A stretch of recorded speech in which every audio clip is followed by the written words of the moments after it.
Hello, Mr. Otway here to give you a bit of a help video about the early modern period from when I'm off.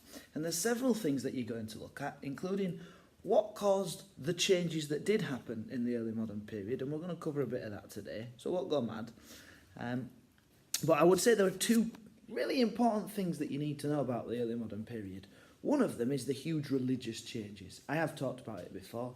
Protestant, Catholic, Protestant, Catholic, Protestant, Catholic, and at different times you were supposed to be a different one depending on who the king or the queen happened to be and what they believed, whether you should be Catholic, Protestant, Catholic, Protestant, which led to being a country that was split between Catholics and Protestants. And this rivalry and resulting wars, conflict, carried on for many, many years afterwards. And it affected crime and punishment because, of course, you weren't allowed to be Protestant or Catholic at different times.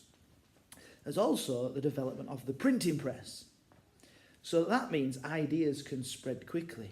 I might think that would make good ideas spread quickly, but not always. And especially perhaps not in the early modern period, especially with witches, which we know are not really a thing, but then they were really worried about witches and spells and the damage that witches could do to local communities. They also became increasingly scared of vagabonds, which, don't make the mistake of thinking they were homeless beggars. Some of them were. Generally, they were people who moved around looking for work, looking to find something to feed themselves, like a job to get by. But there was this deep suspicion of outsiders from the medieval period, when people didn't really move around a lot. Yet in the early modern period, people moved around a lot more. And it was the printing press that was stoking these fears, making people be worried about witches and vagabonds.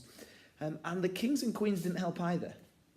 There were certain kings and queens that specifically did things to make people worried about vagabonds and witches, like creating laws against witches, against vagabonds. And so if you're an ordinary villager, like, I'm down in my village, you get something and you see it and the town crier is telling you, be careful of witches in your area. If your family have been ill recently, your animals have been sick, your crops have failed, it could be because of witches. Witches? Oh, no. And the town crier is saying there's a new law against witchcraft. You're like thinking, oh, the kings are worried about it as well. Oh, God. Because people are conditioned to believe that the king is a divine being, that God wants the king to be there, because if God didn't want this person to be king, they wouldn't be king.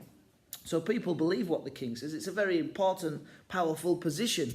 And so if the king's saying you've got to be worried about witches, and James I wrote a book specifically saying witches had tried to drown his family at sea, then people are going to be scared of it. But so vagabonds and witches is one of the key things you're going to look at when I'm not here.